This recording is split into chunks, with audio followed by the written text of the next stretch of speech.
Good morning, everyone. My name is Danny Sharella, and I am the Outreach Archivist at the State Archives of North Carolina. Today, we are presenting our first webinar in a series of community archiving webinars funded by a programming grant from the National Historical Publications and Records Commission. We are in the planning stages for subsequent webinars in the series, led by State Historical Records Advisory Board members Catherine Calhoun-Cutshaw and Karen Feeney on community archiving in public libraries and an archiving backpack program, which have been previously delayed due to board members being directly affected by the recent hurricane in Western North Carolina. So you can expect more details on that in early 2025. Today's webinar will focus on Library Services and Technology Act, or LSTA, grant prospects for community archiving activities. If you have any questions throughout the webinar, I encourage you to put them in the Q&A, and we'll be sure to answer them at the end. Without further ado, I'll pass it on to Catherine Prince from the State Library. Morning. Thank you so much, Danny. And thank you all so much for joining us this morning. Our goal today is to share successful community archiving projects that have been funded with LSTA. And we have a great panel of folks who have all successfully applied and received awards from the State Library for community archiving related projects. And we wanted to share a brief overview of each project and then go into some questions and hopefully have time for your questions at the end.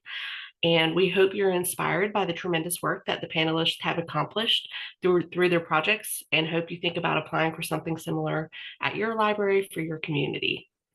And I am very honored to introduce our panelists for today's webinar.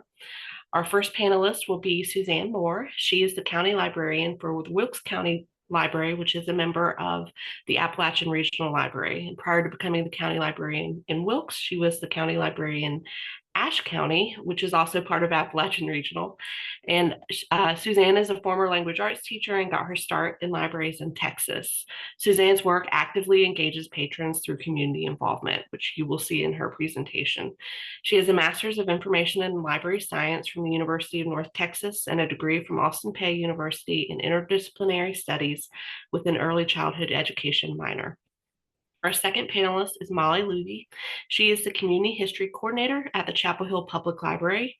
And before joining the Chapel Hill Public Library, Molly was an instructor at Central Carolina Community College.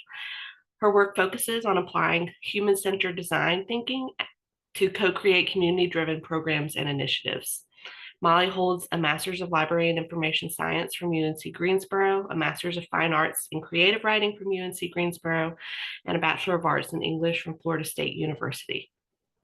And our third panelist is Kristen Merryman. She is the Digital Projects and Outreach Manager for the North Carolina Digital Heritage Center.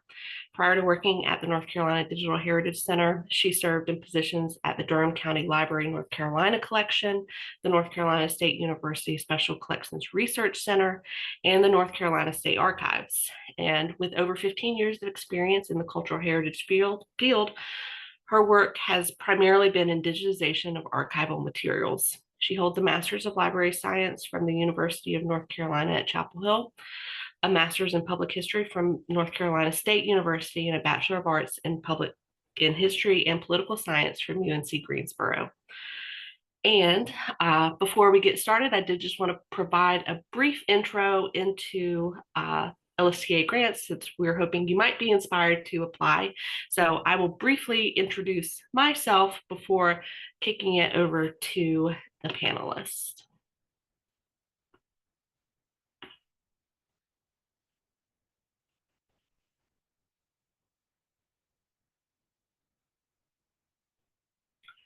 So my name is Catherine Prince, and I am the Federal Programs Consultant at the State Library of North Carolina.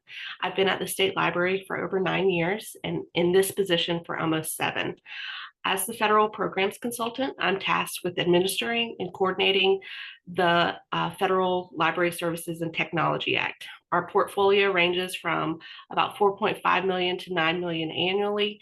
And in this role, I develop and implement competitive grant opportunities, facilitate the review of applications, issue awards and agreements, and I approve modifications and extensions for the awards that we issue to North Carolina's libraries.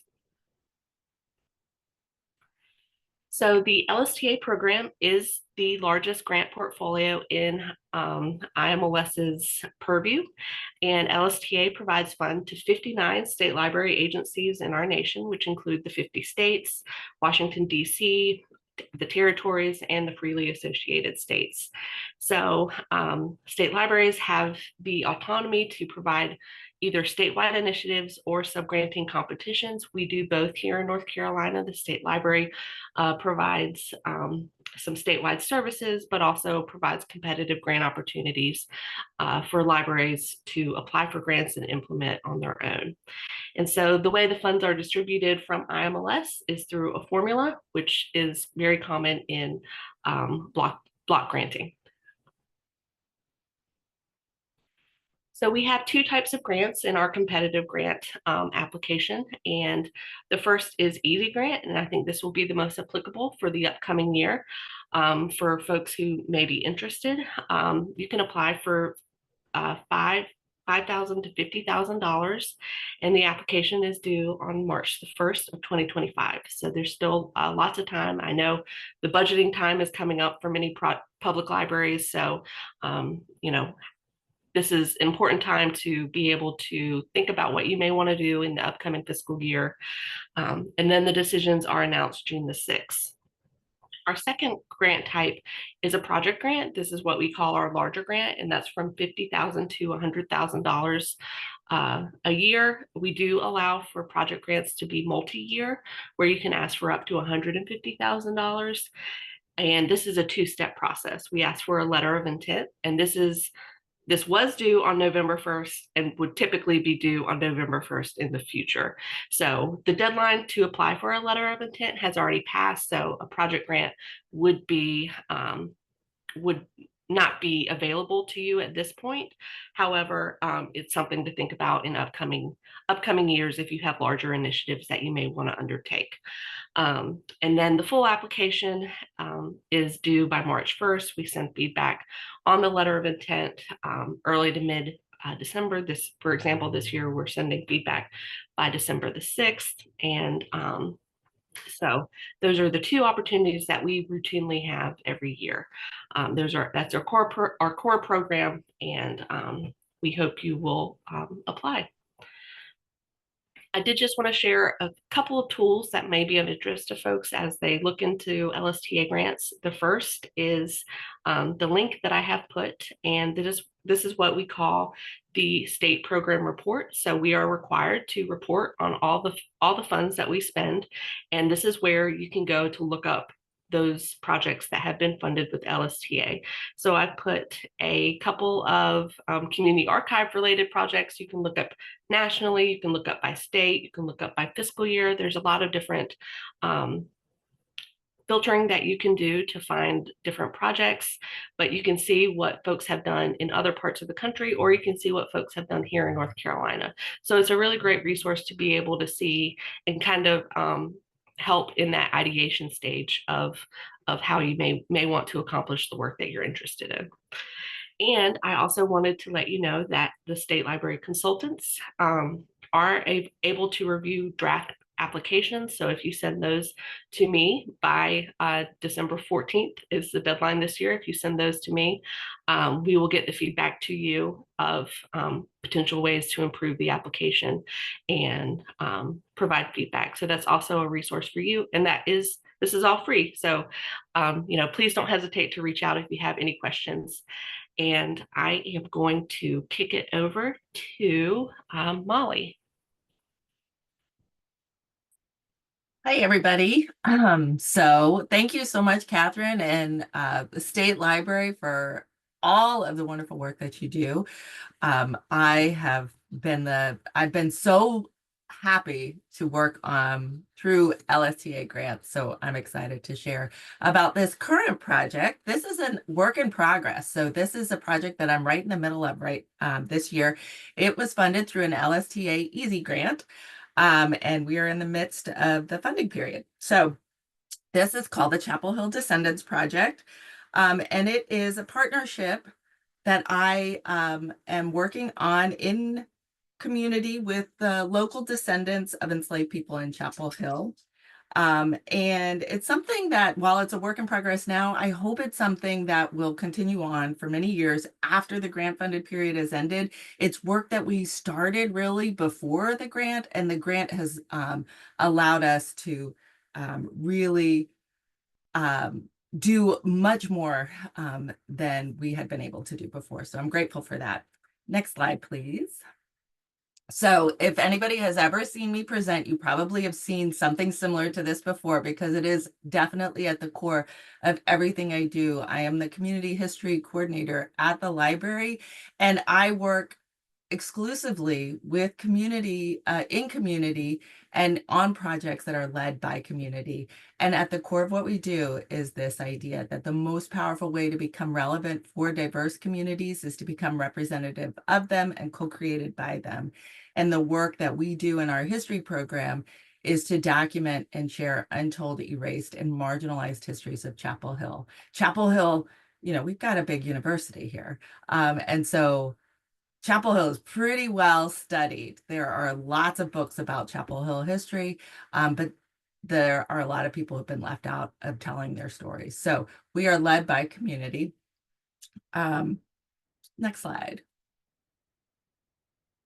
We're also working towards having this community archive that is owned by community. And this is also a work in progress.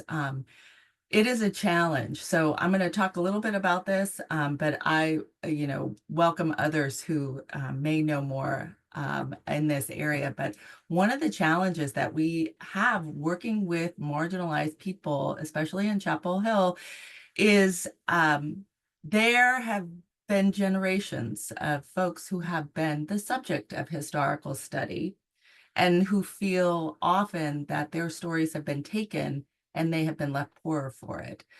People who have made careers out of the histories, doing oral history work, telling the story of enslaved people or indigenous people, taking those stories and not leaving the community any richer, or taking those stories and telling them in a way that doesn't feel like it honors the lived experience of those people, local people. So we believe strongly that one of the most important pieces to doing any kind of community archive work and community history work is thinking about who owns that history and being willing to give up some of the control that a lot of times in local government, in institutions, we like to hold on to. So it often means I overshare all the time in order to build trust with the community members I work with. I wrote this grant with the community members who are the participants of the grant, who are the people who are, at the center of the grant. And I also, right this moment, we are facing some challenges, like just trying to communicate how budget systems work, and how we write a contract, and how do we do invoicing, and when do you get paid? And especially when working with nonprofits and marginalized people, this can be a really tricky piece because of people really counting on payments at a certain time, and local government does not necessarily care about that timeline. So just trying to figure out and navigate that in a way that is ethical and moving with integrity and full transparency, and taking back what I learned from community members, taking it back to my local government and saying, hey, this didn't work because X, Y, or Z, and really pushing for change at my organization, not just expecting the local people to change to fit the government's expectations. We do something where we practice iterative consent rather than asking people to sign a release form, handing over the control and ownership of their stories. We have consent forms, and those consent forms, people can give consent to share a story and they can take it back, or they can say, I don't want this piece. So we really work to talk through all of the pieces about how the story will be used and who has access, and remind people that they ultimately are in charge of their own history. Next slide, please. The work is also intergenerational. This is a really important piece of what we do, is connecting young people to their cultural heritage. In the case of this project, it's working with the children of the descendants. So these are also descendants of enslaved people in Chapel Hill. And these are our project historians, or some of them, of the project historians who are working on this, working with young people to learn how to research and how to document their cultural heritage, is both connecting them to a sense of real pride in their local heritage, but also, I hope, diversifying the field in the future. I think we've got some budding historians in this group. Next slide, please. So the tools that we use to do this work, we use oral history. This is a photo from a recent oral history that we did. And so we've just got some members of that. When we do oral histories, it's the young people, like I said, these are the researchers. They learn how to conduct oral histories, how to use the technology, but also how to ask questions. This young woman here in the center, Kennedy, she is just a superstar when it comes to this work. So next slide, please. We also use photography and video a little bit. This was earlier, a couple months ago, we kicked off this project with Photo Voice and having the young people use cameras to, Photo Voice is a methodology where people take pictures of their lived experience. They have a question. The question they had is, what would you like to change in what would you change in your community if you could? And so the young historians took photographs and then they wrote about their experience. Why did they take that photograph? What did that mean to them? And we had a little photography show about that. And they also did some videos as well. Next slide. And we are also, for this project, doing family research. So we had a wonderful workshop about a month ago with a African-American genealogist, Adrienne Fikes. She's based in Virginia and she came down, but she also has ties locally to Chapel Hill. Her father graduated from Lincoln High School, which is was the all-Black high school in Chapel Hill. And in fact, his classmates, Adrienne has never lived in Chapel Hill, but when she came and led this workshop, everybody in the room said, oh, talked about her father and talked about how she was connected to the people in the room. It was a beautiful event. Some of the elders in the room brought artifacts and photographs from their family heritage. And then we also got them online. That was the challenge, I'm not going to lie, but we had project historians to help with this. We got them online and starting to really dig into their family history. The goal is this 16 greats idea that Adrienne Fikes has written about it extensively, but the 16th Great Project is a challenge that she issues to name your 16 great grandparents. And so that is what the framework ultimately for this current project that we're working on right now. And it was just beautiful. So, you know, I had Mr. David Mason, who is photographed here in the upper photograph. He is one of the Chapel Hill Nine, one of the first civil rights, who was part of the first civil rights action in Chapel Hill, direct action 1960. He found the names of his great grandparents in this, and he was so, I've never seen him so excited. It brought him to tears, and it was a beautiful moment. There were many beautiful moments in this workshop. So next slide, please. And finally, the goal is to also tell the story in a way that's compelling. So community storytelling is at the heart of this as well. This slide, we just, on Sunday, so just a couple of days ago, we had a really huge celebration of some of the oral histories we've done. We've like sort of our first batch, we put into short videos online, and we celebrated by sharing those videos at this event, and it had a bit of a party. It was a lot of fun. And the young people were the ones who talked about the history that they researched and then introduced the person that they interviewed, and then we shared the video. It was great. Next slide. Ultimately, the goal for all of this is to build community resilience and to build in a sense of belonging and continuity in cultural heritage with the young people and community elders. And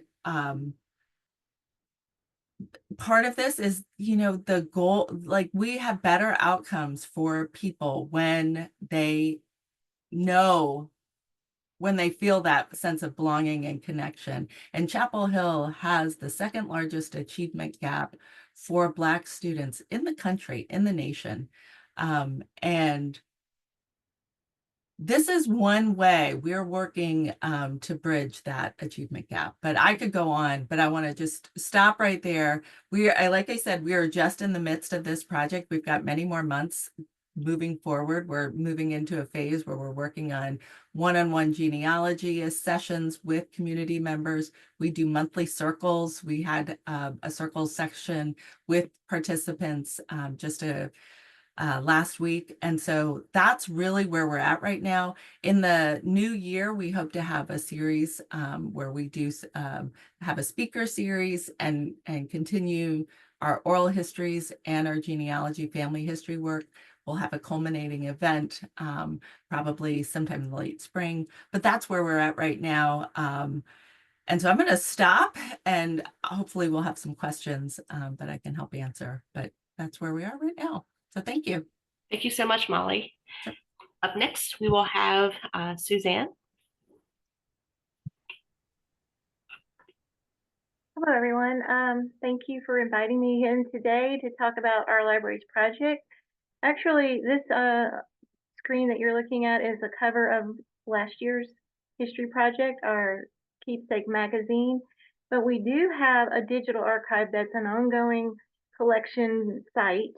Don't click on that QR code. I just realized it doesn't work. I just put the link for the online site in the chat, and my reference librarian has just informed me that this slide is updated, but it's not updated on your screen.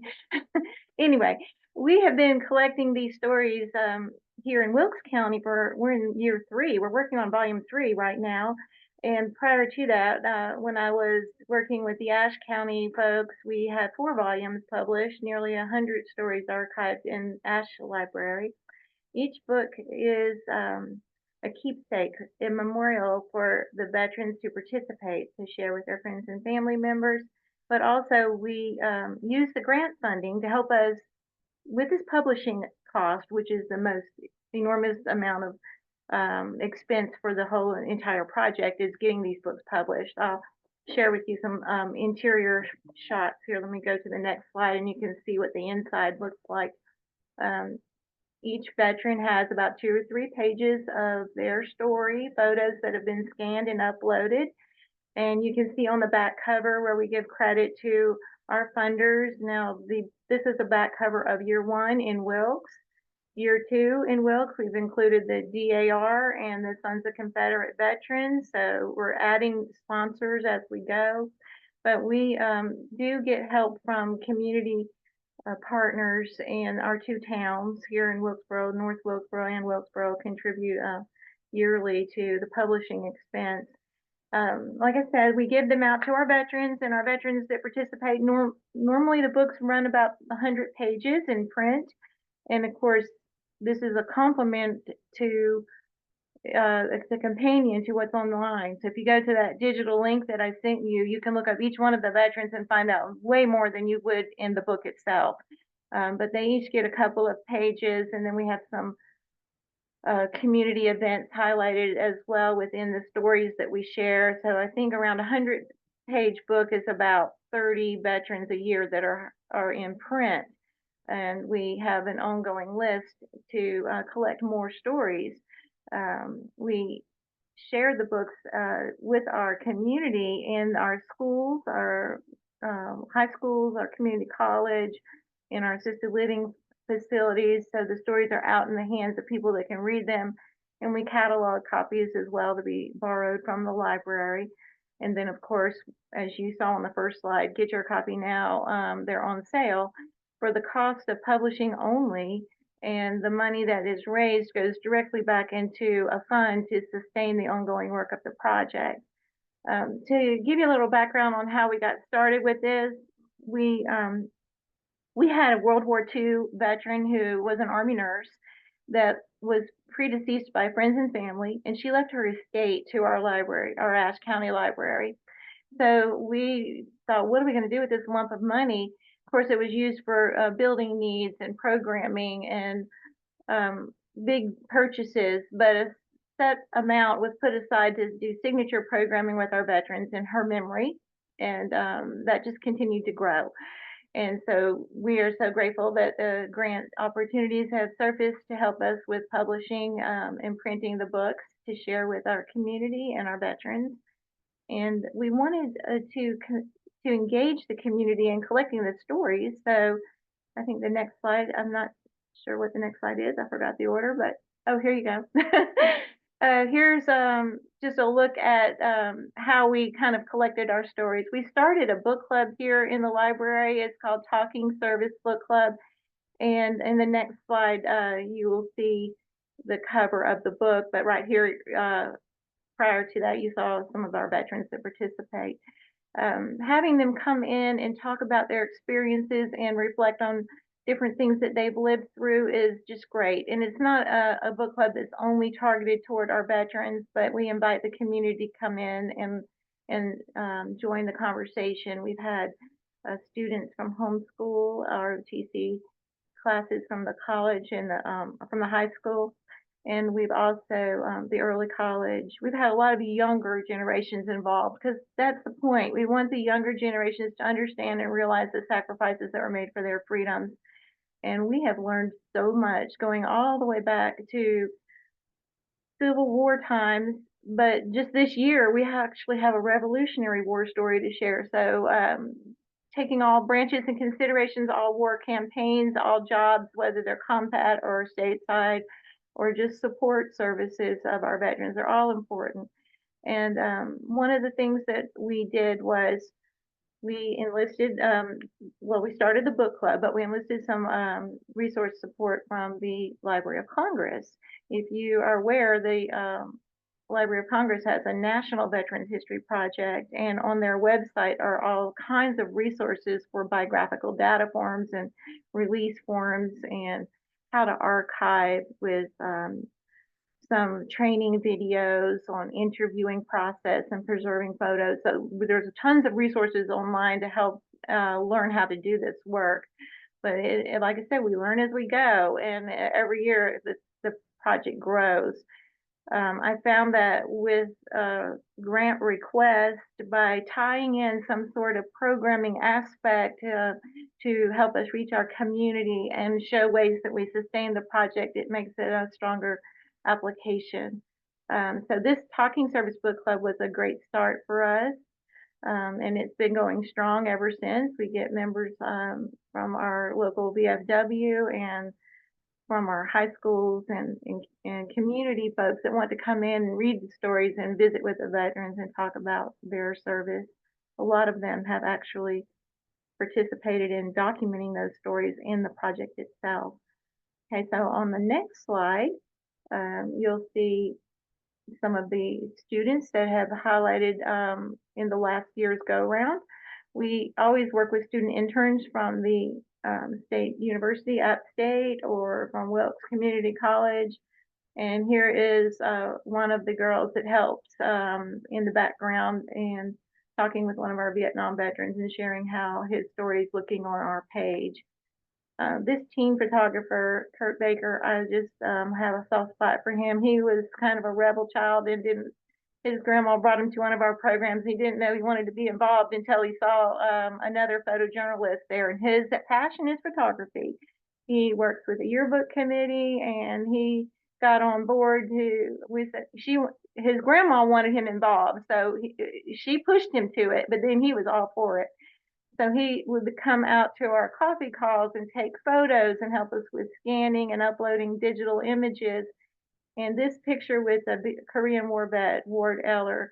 Ward has recently passed away. We were so happy to preserve his story for his family before he left us. But Kurt got to talk to Ward and learned at the time that Ward was enlisting to serve in the war. He was close to Kurt's own age, and that just made it so real to him to understand what our veterans go through, especially young veterans enlisting right out of high school and into the military, and then those are career veterans as well. But this is just an example of some of the kids that have helped us in the past. On the next slide, you'll see some of the programming that we've been involved with in our community. Mission 22 is, as you may or not know, there are 22 veterans that die by suicide every day. So we encourage support and mental health resources for our veterans. And there's a group of walkers. We did not walk 22 miles. We walked 2.2 miles through the back park. But what was fun was we had some teens that got these little toy soldiers and wrapped them with little sayings and deployed them throughout the library as encouraging our patrons to take one and to remember those that are out there serving our country and to keep them in your thoughts and prayers. So these little toy soldiers were a hit, and it was a fun activity that kind of jump-started the collection process of the stories for Wilkes County. On the next slide, you'll see yearly, we've done this twice. The photos look a little stretched here, but so many good pictures. I didn't know what to include in the slide, but this is our second jam session as a fundraiser to benefit our veterans and also to showcase our project. You'll see in the top left corner one of our Marines from Vietnam there, Burl Huffman's pictured in one of, is listed in one of our stories. I think he's in our first edition in Wilkes, and we had our library crochet and knitters, they call them chicks with sticks, to create some patriotic Afghans to share and wrap veterans with. The first year we had quilters, the iron quilters, and this second year we got crocheters, and now we have a mixture coming up for the ongoing event. We didn't plan one in November this year. There was a lot going on with the hurricane relief efforts. So we're hoping to kick off New Year 2025 with a jam session to highlight Volume 3. These are some local veteran musicians, and it's just a great time. The fundraiser supported our local VFW, and we also raised money to send to Fisher Houses in Camp Lejeune and in Fort Bragg.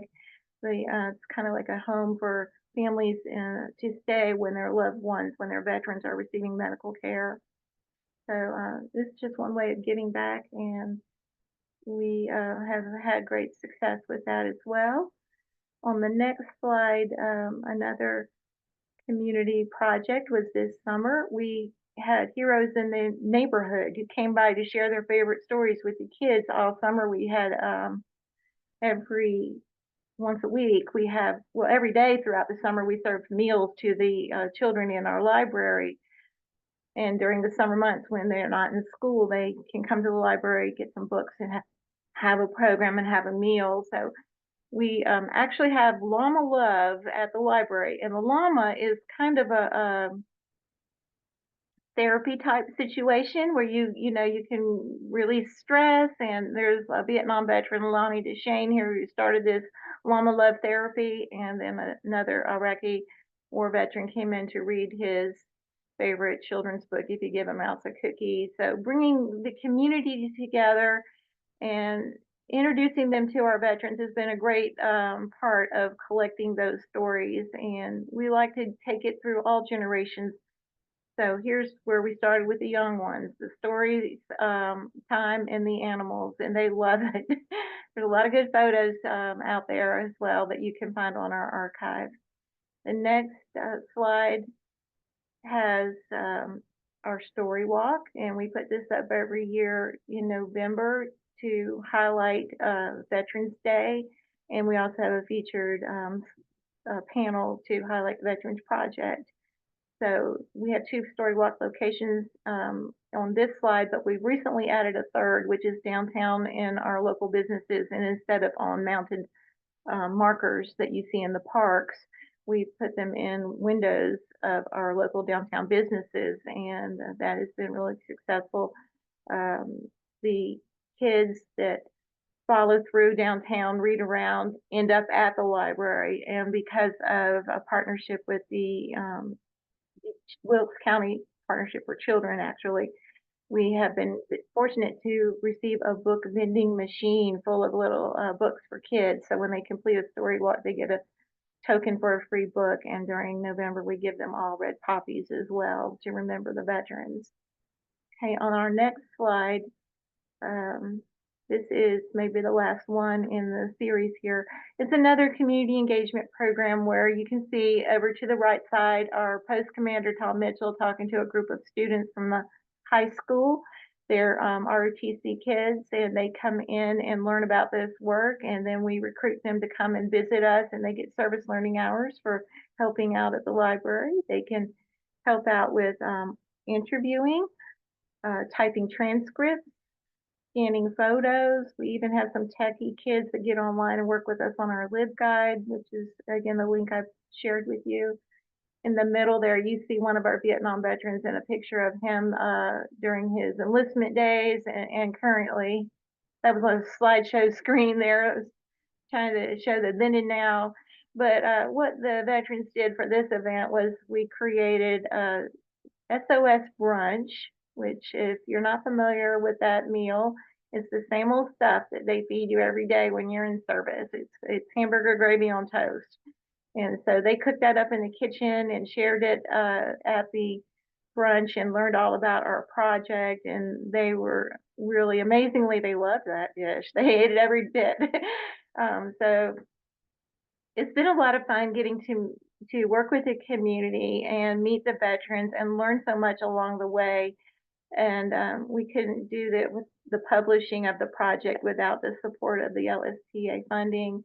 But like I said, one way to really make your grant a strengthening effort there, you're making those connections like Molly was pointing out with the generational folks in the community, but to keep it going and highlight it and show the importance of it through these different types of programs. So we have a ton of programs that we do with our veterans, and one of the things that we were honored in the past was to be invited to the Library and Veterans National Forum at ALA's conference a year or two ago. And they do have a LibGuide as well, full of programming and archiving ideas on Texas A&M's website, Library of Veterans National Forum. If you'd like to check it out, if you're interested in veterans programming or veterans archiving, story collecting, you can always reach out to me for more info. Thank you. Thank you so much, Suzanne. I'm going to kick it over to Kristen. Hey, hi everyone. Thanks for having me on this panel today. I am a little bit filling in for Lisa Gregory, our program coordinator. So I'm just gonna say it at the front because she manages all our actual grant applications. So I'm gonna answer questions best I can a little later on. But I think a lot of you know me who are on this webinar. I recognize lots of partners who said hey. So a lot of you probably know who we are. But I'm the Digital Projects and Outreach Manager at the North Carolina Digital Heritage Center. And we can do next slide, Catherine.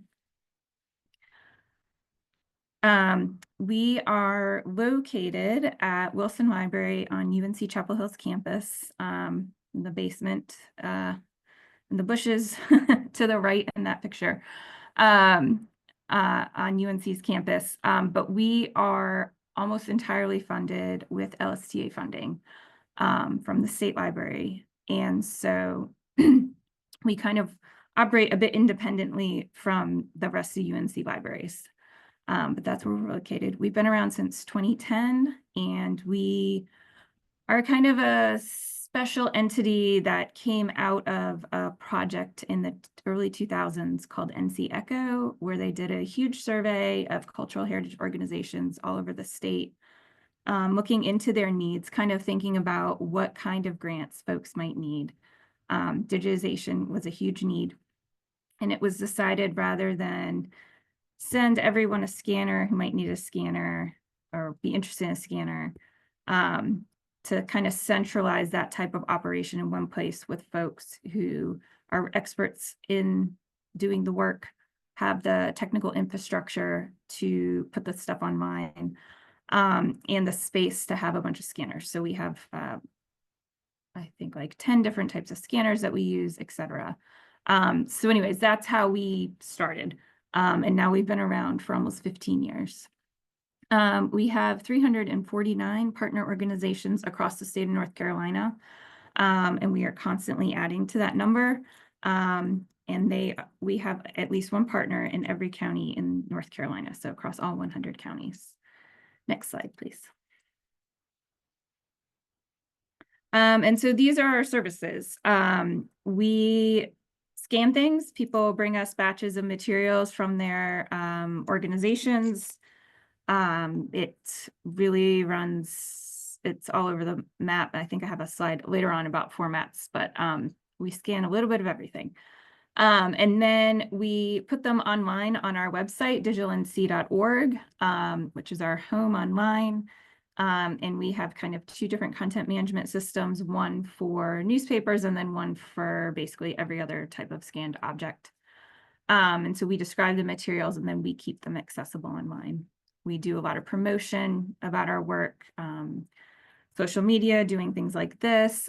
We have started working on building primary resource sets, pulling together like content from our site on different topics for teachers to use. And then we also do a lot of consulting work on this type of stuff. So digitization, we do community scanning day support.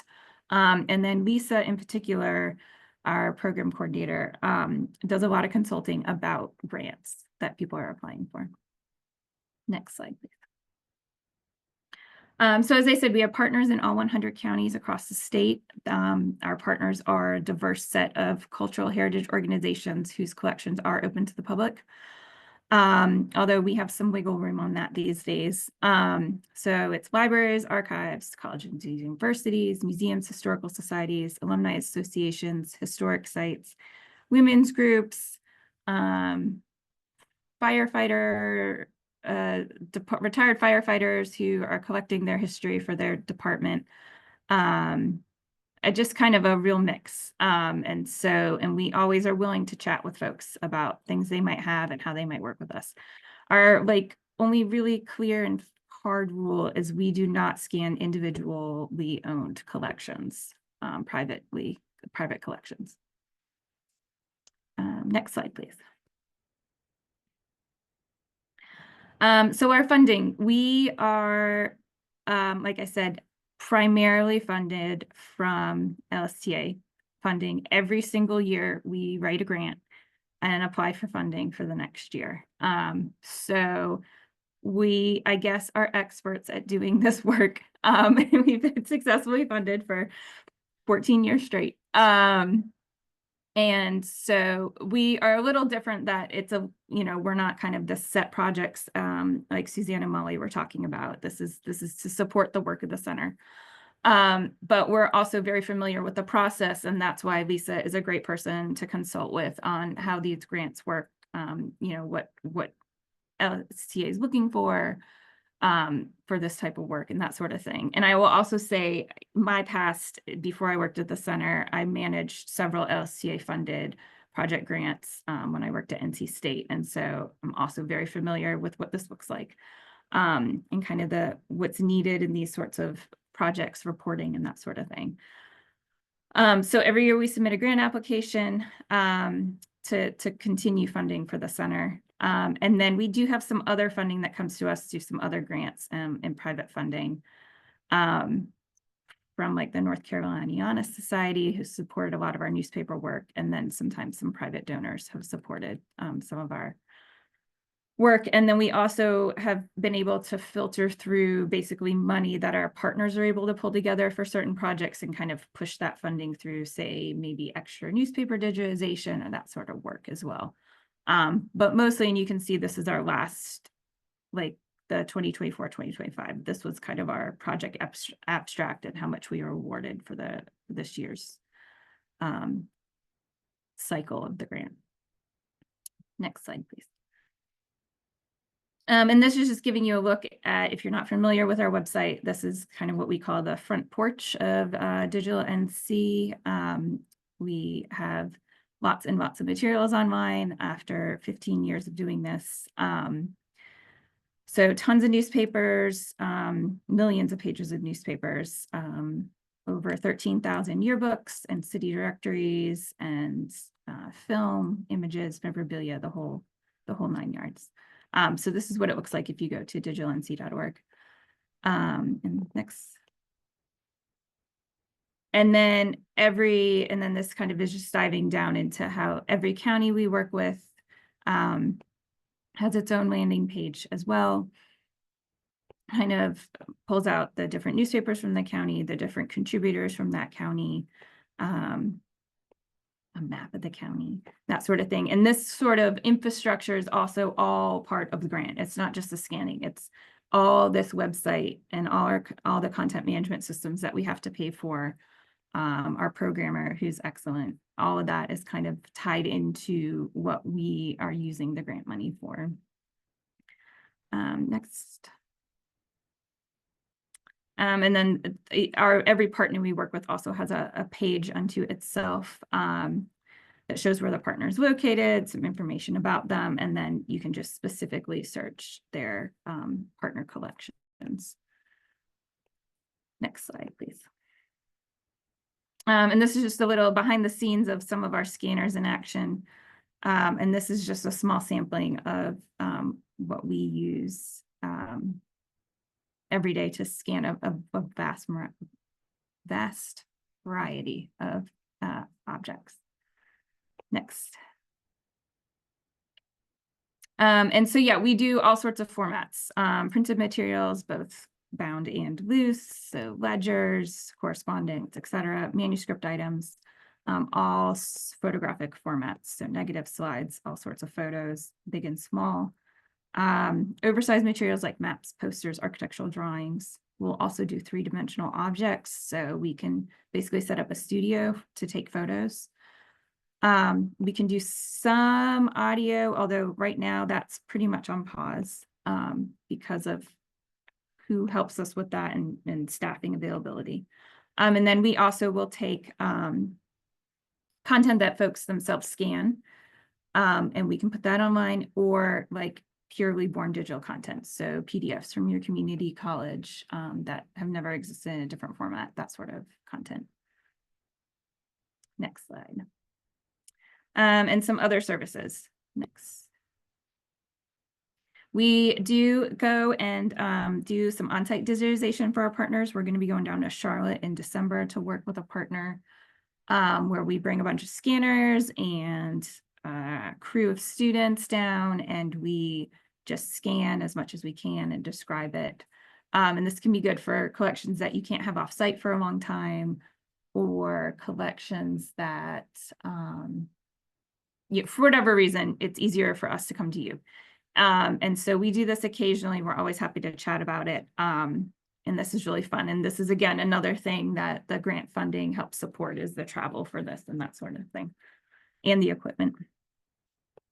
Next slide. And then we do a ton of knowledge sharing. So we try to share our best practices related to digitization, metadata, content management systems. We have a lot of information on our website that we share, but we're always happy to hop on a Zoom and chat about what we are doing, who we suggest talking to, kind of best practices that we're seeing. As I said, we're always happy to talk about grant ideas that you might have, help scoping them, etc. We'll provide assistance with community scanning events, as well as just in-house partner scanning. And we also because we talk to so many different organizations around the state, we see ourselves as a good entity for connecting different organizations who might be looking at the same content management system, or might be looking to do a similar project, or has done a similar project in the past, and that sort of thing. We have a pretty good ear to the ground on what's going on around the state. Next slide. Thank you. That's all I had about the Digital Heritage Center.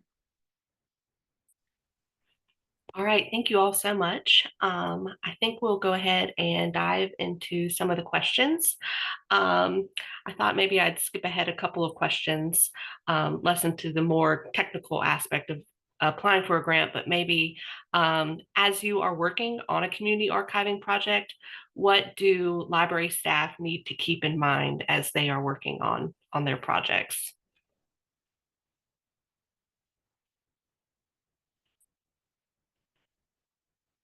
Over here at Wilkes County, doing this type of work, we get a lot of folks that bring us folders and bags of information, and it's very important to have a centralized location to keep it all in. I know that sounds like obvious, but when some of my staff have been using one desk and others another desk, I say put everything together in the same spot, or we won't, we can't keep track of it.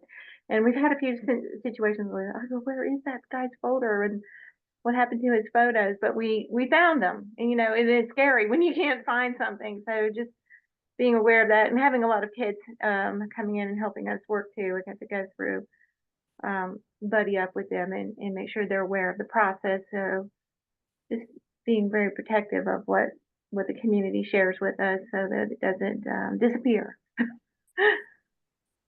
I would echo that.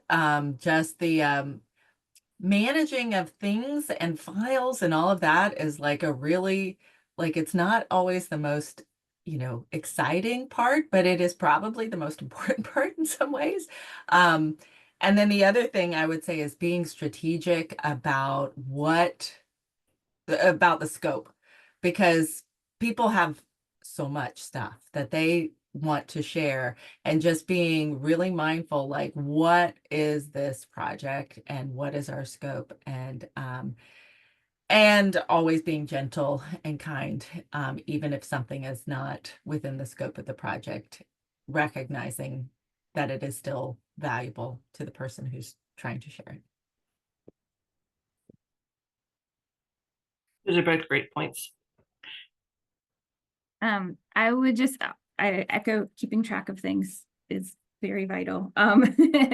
And I also, our partner, who we work with is often not the community member, but it's the institution who's working with the community, or the institution who's maybe small or not small. But we always see ourselves as the folks who are experts in the technical portions of this. We know how to best scan something, and we know how to put it online. But the content, the partner or the community member is the expert in, and so really deferring to them on how they want that portrayed, how they want that to be described, and that sort of thing is always really important. That we're not the content experts here, and that's something that's kind of a guiding principle for us.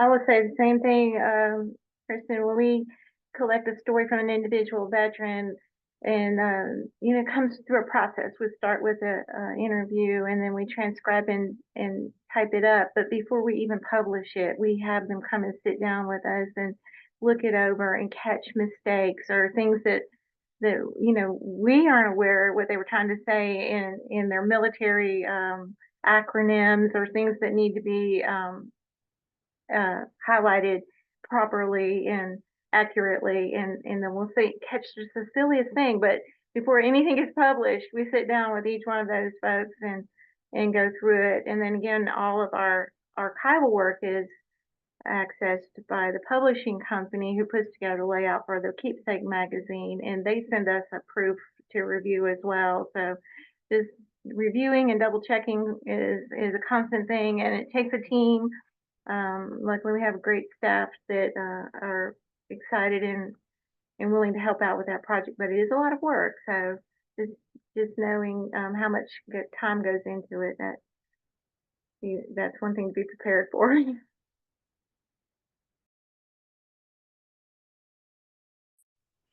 So I feel like you all touched on this in your presentations with partnerships.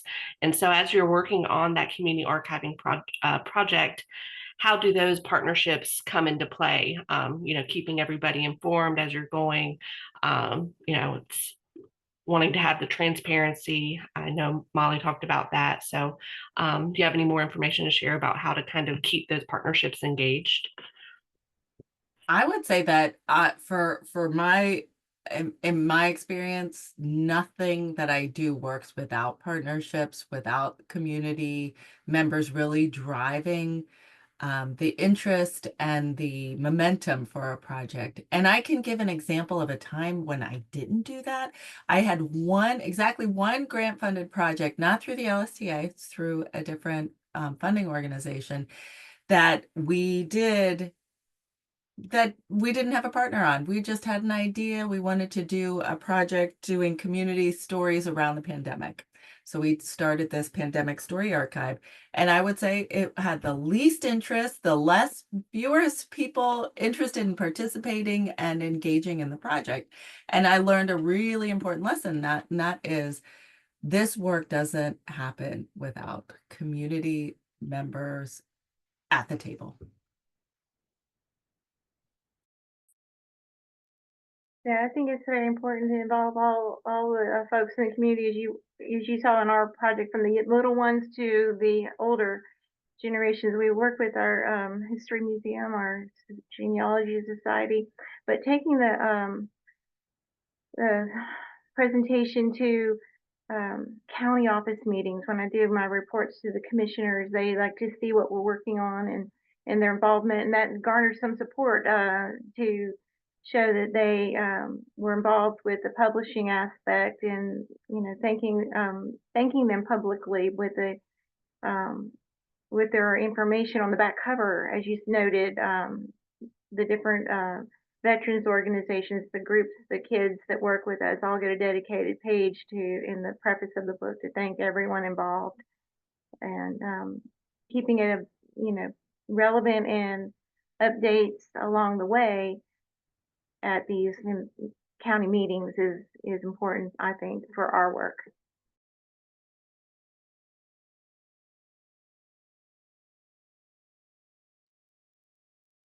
Yeah, I think one thing for me for keeping partners engaged is constant communication and always, having my virtual office door open, I guess you could say, like, shoot me an email whenever you need something, and we can talk. And what I've really found to be the most robust community building for us is that, or what I feel has shown that we have been successful in building these trusts and these relationships, is that we don't go out and get partners anymore. We don't go out to find people to work with us. We are constantly being brought from other partners. They'll say, oh, the Historical Association down the street also has stuff, and let me put you in contact with them. And it's that our partners are bringing us more partners. And so we're really, that's how we're getting established in different communities. And so I think that's a really important thing is, like Suzanne said, they're including the Historical Society and the museum and all that. And their work is just making sure people who are interested in doing this work are aware that these resources exist and that this is happening, and if they want an ear at the table, to bring them in.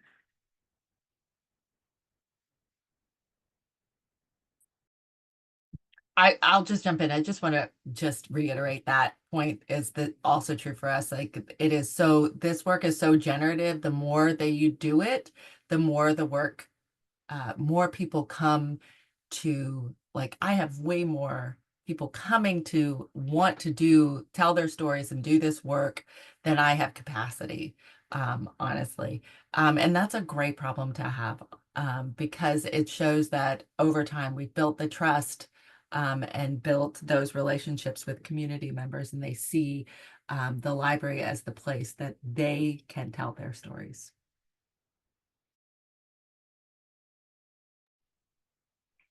Well, we are right at the top of the hour. We didn't get to as many of the questions as I wanted, but y'all have done such a great job in explaining the scope of the work that y'all do and the importance of it in your community. It was just so impactful. So I just want to thank you so much for your time in preparing for this and today. It was truly a pleasure to hear about the work that y'all are all doing. Thank you. And thank you, LSTA and the State Library. We don't have anything without y'all. Thank you. And thank you to the State Archives for hosting us and allowing us to share this with y'all's community. And you know, State Archives and State Library, we're sister divisions here in the Department of Natural and Cultural Resources. So it's always a pleasure to work with archives. Ditto from us. I'll go ahead and close out with I'll be sure to send out an email with the recording link once that goes live on our YouTube channel, as well as the contact information for all of our great panelists here today. So if we didn't get to your questions, which we didn't, sorry about that, you can reach out to them and ask them. And you'll also be receiving more details about upcoming webinars in this community archiving series soon, we hope. But thank you to all the panelists and all the attendees.